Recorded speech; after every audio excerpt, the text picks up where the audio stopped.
our last caller asked about what appears to be the upcoming decision by SCOTUS, the Supreme Court of the United States, regarding the abortion issue, and what it appears to be, based on the leak from Politico, of Justice Alito's draft. And he's putting together a draft of a statement. It looks like he's got 5 signatories already. 1, 2, 3, 4. Who am I missing here? I got Alito, I got Kavanaugh, I got Barrett, I've got Thomas. There's one more. Not Roberts is not on board yet, which doesn't surprise me, but maybe peer pressure will get to him. In any event, and he's supposed to be conservative. Anyway, I'm not going to go there. But it looks like they have a majority.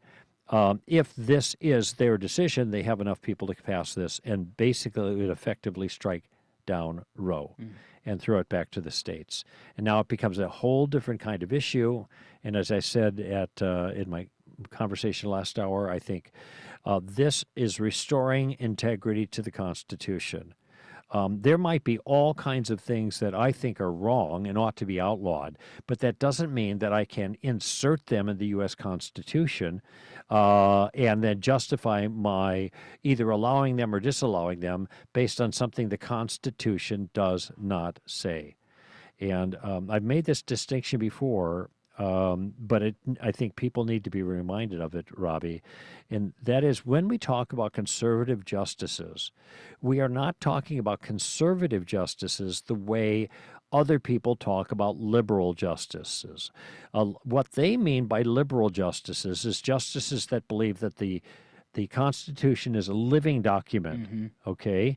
And it means different things at different times. That's what they think living means. And in my mind, the only thing that's living about that approach is the imagination of the jurists. You know, they imagine all kinds of stuff that weren't part of the intention of the founders. And this is, and what they end up doing is de facto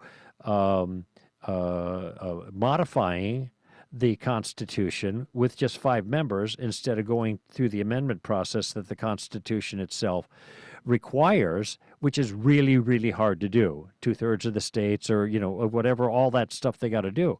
It's hard to amend the Constitution, but on the living Constitution idea, all you need is 5 people in black robes, and then it's done.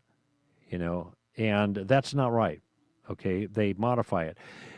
So, but a conservative is not somebody who is using the Constitution in that way. When I say conservative, I mean a judicial conservative. They are not using the Constitution in that way, molding it as activist judges according to conservative politics. We're not trying to get politically conservative people on the bench.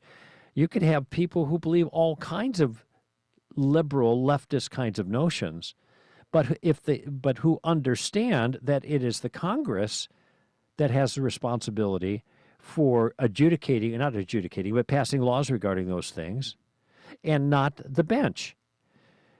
And the bench's responsibility is to clarify what the Constitution allows.